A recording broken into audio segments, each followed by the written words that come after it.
You wake up and the ceiling looks heavier than it should. Not dramatic, just heavy. The kind of morning where your phone feels like a brick, your inbox is a threat, and even making coffee feels like negotiating with gravity. You tell yourself you're fine. You say the normal line, "I'll push through." But the truth is uglier. You're tired of pushing. And here's the part nobody says out loud. Sometimes, "Today is hard" isn't a motivational poster. It's a warning label. Because tomorrow might actually be worse. And if you're not prepared for that, you'll quit right before the only day that changes everything. That's why this one idea hits like a cold splash of water. Today is hard, tomorrow will be worse, and the day after tomorrow will be beautiful. Not because it's comforting, because it's honest. It doesn't promise instant glow-ups or overnight miracles. It promises friction. It promises the dip. And then it whispers the dangerous truth. Most people never reach the beautiful day, not because they can't, but because they misread the timeline. They assume the pain means it's not working. They assume the struggle means they're not built for it. They assume the door is locked, when the door is actually opening, slowly, with a sound so quiet you can't hear it over your own doubt. So let's make this personal. Imagine your life as a 3-day test. Day 1 is heavy. Day 2 is brutal. Day 3 is the reward. Now here's the twist. You don't get to skip Day 2. Day 2 is the toll booth. And the universe doesn't accept excuses as currency. It accepts receipts. Work done when nobody claps. When the results don't show up. When the progress is so small it feels like insult. If you've ever tried to change your body, your bank account, your career, your relationship, your mental health, then you already know this pattern. It's not linear. It's not fair. It's not cinematic. It's boring and painful and quiet. And that's why most people lose. Because they trained for motivation, not for the middle. Here's what I mean. Day 1 is hard, but it's a new hard. You still have adrenaline. You still have that spark. You still believe in the story you're telling yourself. This time, I'm different. You buy the notebook. You set the calendar. You clean the desk. You watch the videos. You make the plan. And for a moment it feels like you're already winning because you're finally moving. But Day 1's hardest part isn't the work. It's the identity shift. You're not just trying to do something, you're trying to become someone. And your old self does not go quietly. Your old self will bargain with you like a slick attorney. Start Monday. You deserve a break. You've been through a lot. You'll do it when life calms down. And you almost believe it, because it sounds compassionate. But it's not compassion. It's avoidance in a warm coat. Still, you push. You do the workout. You write the page. You make the call. You post the first video. You apply for the job. You show up. And at night you feel that small, clean pride, the kind you can't buy. You think, maybe I'm back. Maybe the next days will be easier. That's the trap. Because Day 2 is waiting like a rude awakening with perfect timing. Day 2 is worse because it steals your evidence. On Day 1, you can point to action. On Day 2, you point to action and the world shrugs. You send the applications, no replies. You post the content, 10 views, 2 likes, 1 from your cousin. You train. Your body hurts. Your performance drops. You feel slower than last week. You start a business. Expenses show up before income does. You start therapy. You feel worse before you feel better. Day 2 is the day your brain says, "See, I told you, this isn't you." And you don't just feel tired. You feel foolish. Because the most painful thing isn't failure. It's effort that looks like failure. It's showing up and still feeling behind. It's doing the right thing and not getting rewarded. It's planting seeds and staring at dirt. That's why tomorrow is worse. Not because the work is impossible, but because the feedback is delayed. And humans are not built for delayed feedback. We are built for immediate confirmation. We want a sign. We want a number. We want the scale to drop, the check to hit, the comment to say, "This changed my life," the boss to notice, the universe to nod. Day 2 refuses. Day 2 is silent. And silence is where your mind turns into an enemy. It starts narrating your life like a disaster documentary. This is the part where he realized he wasted years. This is the part where she tried and still wasn't enough. This is the part where you go back to being average because that's safer. And the scariest part? That voice isn't always wrong in the short term. In the short term, you might look worse. You might earn less. You might lose comfort. You might lose people. You might lose certainty. You might lose the little cushion that kept you calm. That's why the quote doesn't say tomorrow is also hard. It says tomorrow will be worse, because it's the day you pay up front. But here's the part that makes this quote nuclear. The day after tomorrow can be beautiful. Not guaranteed, not gifted, not handed out for good intentions. Beautiful because something changes after enough reps. Beautiful because after enough awkward tries, you stop being awkward. After enough no's, you finally get a yes, and it feels like oxygen. After enough practice, the body adapts. After enough posting, the algorithm learns what you are. After enough risk, your fear gets bored of screaming. Beautiful because momentum is real, and momentum is invisible until it isn't. Think of it like pushing a car. The first push is hard. The second push is worse because you're tired and it still hasn't moved much. But then the wheels start rolling. Then one push becomes a glide. Then you're not forcing it anymore. You're guiding it. The car didn't change. You didn't become a superhero. You just stayed long enough for physics to flip in your favor. That's what the day after tomorrow really means. It's the day the math finally catches up, but you only see it if you don't rage quit in the dip. So let's call out the dip, because naming it gives you power. The dip is the gap between effort and reward. It is the cruel delay between who you're acting like and what your life looks like. And the bigger your goal, the longer the dip.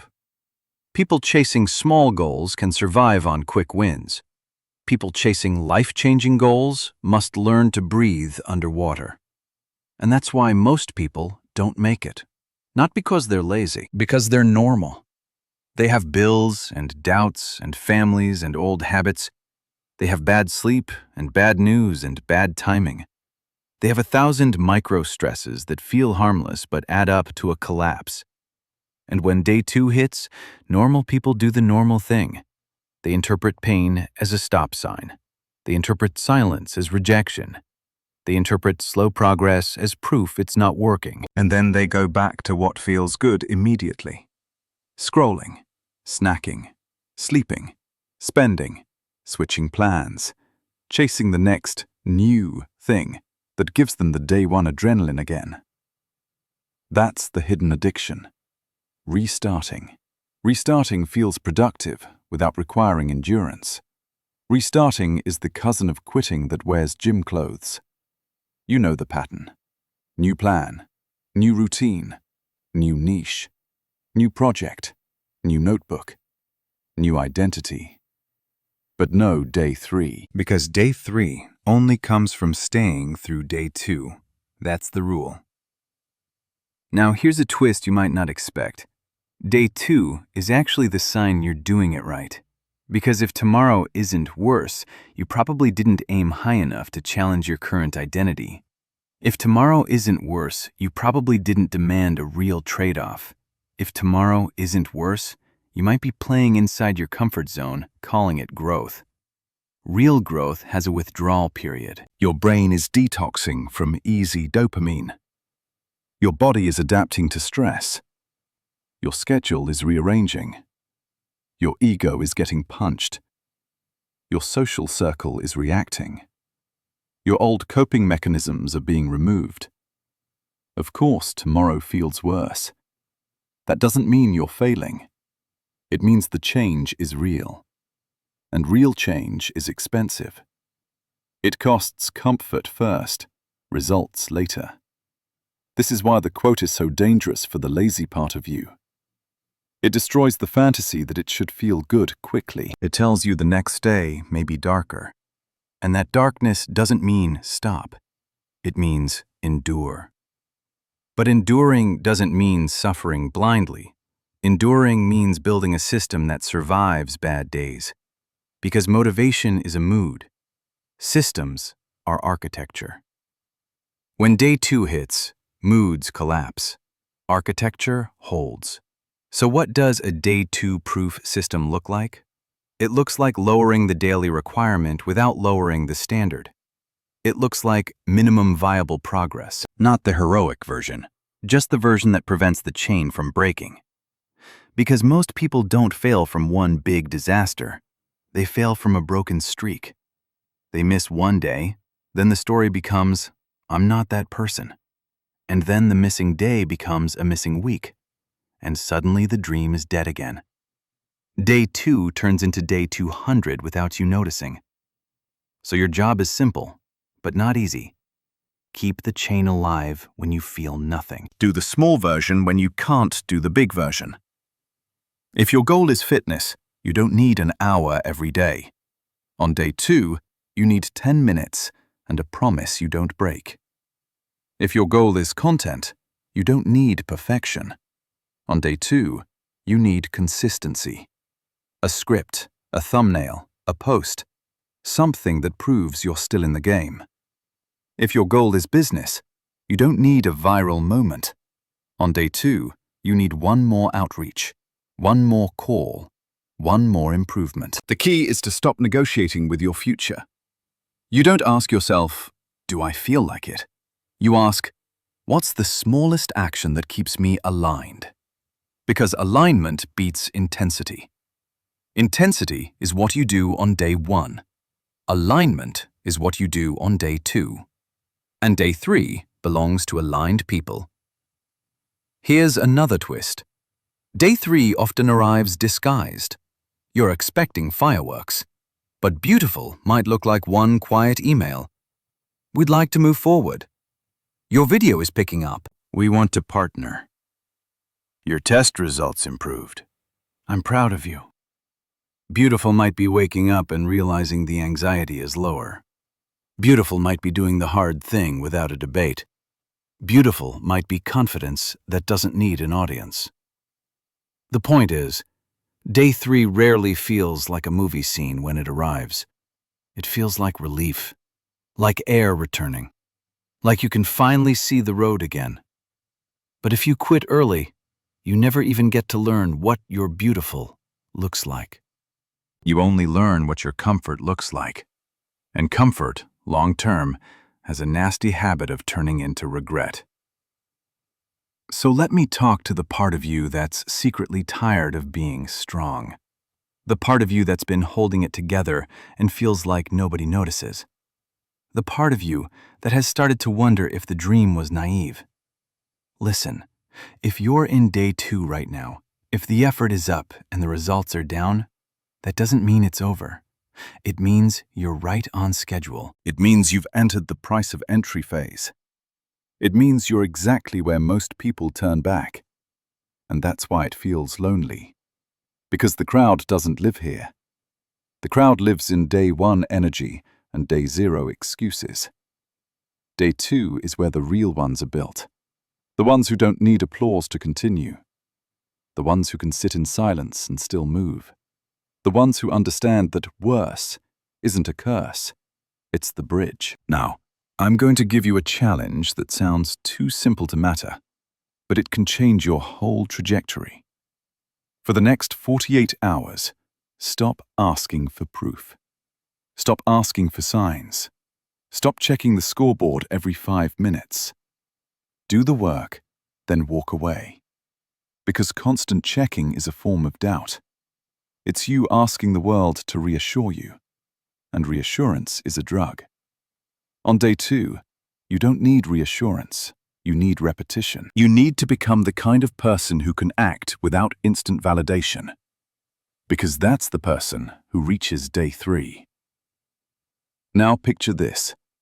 It's tomorrow. It's worse. You wake up and you feel the resistance. Your mind offers you the familiar escape hatch. Skip today. And you pause. You remember the quote. And instead of arguing with your emotions, you act like a professional. You do the smallest version. You show up. You keep the chain alive. Then you go to sleep without the shame spiral. That alone is a win. Because shame is the real killer.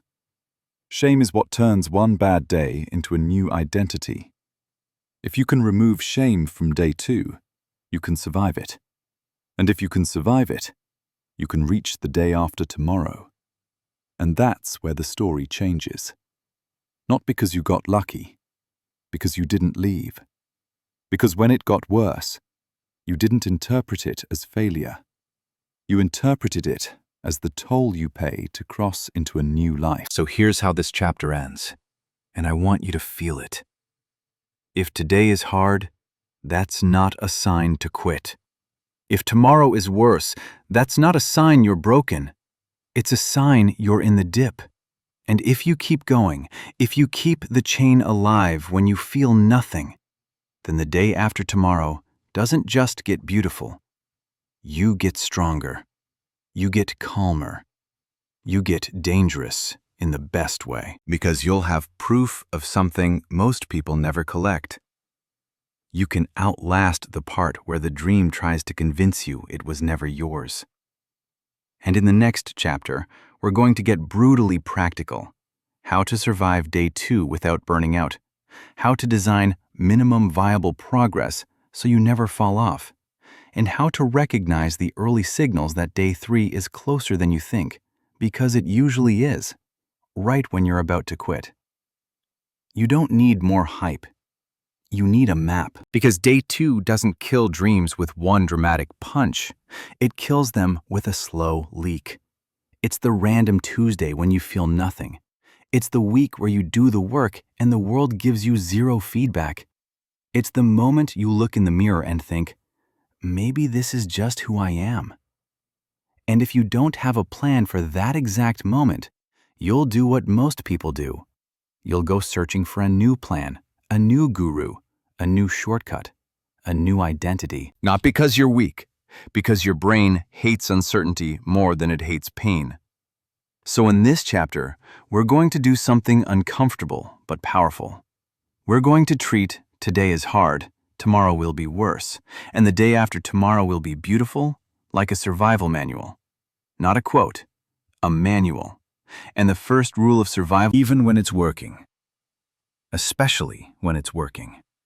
Because in the middle, your old self is still alive and screaming, and your new self isn't fully born yet. That is an identity limbo. You're not who you used to be, but you don't have proof you're becoming who you want to be. That limbo is what tomorrow will be worth. That's why your first job on day 2 is to replace feelings with metrics you control. You're not allowed to measure progress by applause, likes, replies, results, or luck. You measure progress by reps. You measure it by attempts, by minutes spent, by outreach sent, by pay. Your body can hold water and make the scale look rude. But reps are real. Reps are receipts. And when you collect enough receipts, the beautiful day becomes math, not magic. So let's build the system that carries you across day 2. I call it the 3-day bridge, and it has 3 pillars: minimum, momentum, and meaning. Minimum is how you stay in the game. Momentum is how you make the game easier. Meaning is why you don't quit when it gets personal. Minimum comes first, because most people aim too high and then collapse. They create a plan that only works on their best day. That's a trap. Your plan must be built for your worst day. Low sleep, bad mood, busy schedule, zero motivation. Because that's what tomorrow feels like. Minimum is if your goal is to work out 5 times a week, your minimum might be 10 minutes of movement, even if it's a brisk walk and a set of push-ups. If your goal is to write, your minimum might be 200 words. If your goal is to build a YouTube channel, your minimum might... The point is to prevent the identity from collapsing. Because the moment you skip, your brain starts building a case against you. See? You don't really want it. See? You always quit.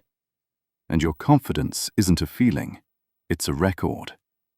The only way to protect confidence is to protect the record. Minimum protects the record.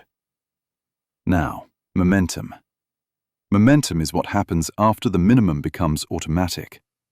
People think motivation creates action. It's the reverse. Action creates motivation. When you do the minimum, you often feel a tiny spark afterward. Not before, after. That spark is momentum. Your job is to use momentum like a thief. Steal it when it shows up. You do your 10 minutes, and if you feel okay, you do 5 more. You write 200 words, and if you feel warm, you do 100 more. You post something small, and if you feel brave, you improve the next one. Momentum is unpredictable, but when it appears, you must be ready to extend it. Not by going heroic, by adding just enough extra to create progress without creating burnout. Because burnout is the other silent killer of day 2. People either quit from discouragement or quit from overtraining. They sprint, they crash, they disappear. The bridge is not built by sprints, it's built by steady steps. And that brings us to meaning. Meaning is the part that holds you when tomorrow attacks your identity. Because tomorrow doesn't just say, "This is hard." Tomorrow says, "You are not enough." Tomorrow plays old memories like a highlight reel. The time you failed before. The time someone laughed. The time you embarrassed yourself. The time you tried and nothing changed. Tomorrow tries to make you feel like you're repeating a pattern. And if you don't have meaning, you'll obey that narrative. Meaning is not a motivational quote. It's a personal contract. It's the sentence you can't ignore. The reason you're doing this, even if nobody sees it. Even if it takes longer. Even if it's uncomfortable. For some people, meaning is freedom. For some, it's proving something to themselves. For some, it's their family. For some, it's the fear of staying the same. But whatever it is, you need it written in plain language. Because on day 2, your brain becomes a skilled liar. You need a truth that is simple enough to survive panic. Here's a format that works. I do this because, and I refuse to. Example, I do this because I want my kid to see what discipline looks like, and I refuse to teach them that quitting is normal. Or, I do this because I'm done being controlled by fear, and I refuse to live another year on the same level. Or, I do this because I want financial oxygen, and I refuse to be trapped by comfort. Your meaning should feel a little sharp. If it doesn't sting, it won't hold. Now, let's expose the biggest misunderstanding that makes people quit right before day 3. They think beautiful means easy. It doesn't. Beautiful means lighter. There's a difference. Beautiful means the struggle produces visible results. Beautiful means the work starts giving back. Beautiful means the ratio changes. Less push, more movement. But you still push. You just stop pushing in the dark. The reward of day 3 is not the absence of work, it's the presence of proof. Proof changes everything. Proof gives you fuel. Proof turns discipline into desire. Proof makes you look back and realize you were not stuck. You were loading the spring. So how do you know day 3 is coming when you can't see it yet? There are signals, quiet signals, and they show up long before the big breakthrough. Signal 1. You stop debating. The decision becomes automatic. You don't wake up and negotiate. You wake up and execute. That's a huge shift. Signal 2. Your bad days become less destructive. You still have them, but they don't knock you off the path for a week. They knock you off for an hour. That's progress. Signal 3. You start noticing tiny wins that used to be invisible. A little more stamina, a slightly better script, a slightly higher retention graph, a slightly calmer nervous system. Signal 4. Other people start reacting. Sometimes they support you. Sometimes they criticize you. Both are signs you're moving. Because when you change, it threatens the comfort of people who stayed the same. Signal 5. You feel boredom. Yes, boredom. Boredom means the habit is forming. The novelty fades, and you're left with repetition. That's not a sign to quit. That's the sign you're entering the pro zone. Amateurs need excitement. Pros need standards. If you can survive the boredom, you can survive anything. Now here's the twist that makes people uncomfortable. Tomorrow being worse is often self-inflicted, not because you're sabotaging yourself intentionally, but because you're still trying to do the new life with the old environment. You want new outcomes while keeping old triggers. You want discipline while keeping distractions. You want focus while living inside noise. You want peace while holding on to people who drain you. That's why tomorrow feels worse, because you are fighting on 2 fronts. The goal and the environment. So part of surviving day 2 is removing friction from the right places and adding friction to the wrong ones. Remove friction from the habit you want. Add friction to the habit you're quitting. Make the good thing easier to start and the bad thing harder to access. Put the workout clothes where you trip over them. Open the document before you go to bed. Write the first sentence in advance. Prepare the script outline. Keep a day 2 folder of prompts, hooks, and structures so you never start from zero. If you're building videos, create a template: intro formula, music bed, thumbnail style, upload checklist. Day 2 hates blank pages. Give yourself rails. On the flip side, add friction to distractions. Log out. Delete the app. Put the phone in another room. Use website blockers. Make mindless dopamine inconvenient. You're not trying to become a monk. You're trying to win a war against your own weakest moments. And weak moments are predictable. They happen when you're tired, hungry, lonely, stressed. So build for that. Now let's talk about the specific moment you're most likely to quit. The false finish line. That's when you've done enough work to be exhausted, but not enough to see results. It feels like you should be there already. You tell yourself you've been patient. You tell yourself you deserve the payoff. And when it doesn't arrive, you feel betrayed. This is where people do something tragic. They downgrade the dream to match their current mood. They say things like, maybe I don't need that much. Maybe I'm fine. Maybe it's not worth it. That's not wisdom. That's fatigue talking. Never make permanent decisions in temporary exhaustion. If you remember only one line from this entire chapter, let it be that. On day 2, your job is not to decide if the dream is worth it. Your job is to do the minimum and go to sleep. Decisions made in day 2, emotions are almost always wrong. So create a rule. No quitting decisions after 6 p.m. No quitting decisions during a bad week. No quitting decisions when you haven't slept. If you want to quit, you must first complete the minimum for 7 straight days. Then you're allowed to reassess. Most of the time, you won't quit. You'll realize the urge was a storm, not a truth. Now, let's make this even more real. Imagine you're building something, anything, aimed at an American audience, where attention is expensive and patience is rare. You post content, and it feels like yelling into space. Day 1 was exciting. You created, you uploaded, you felt like a creator. Day 2 is worse. Nobody cares. Here's what you need to understand. The algorithm is not a person. It doesn't like you. It doesn't reward your effort. It rewards patterns. It rewards consistency. It rewards clarity.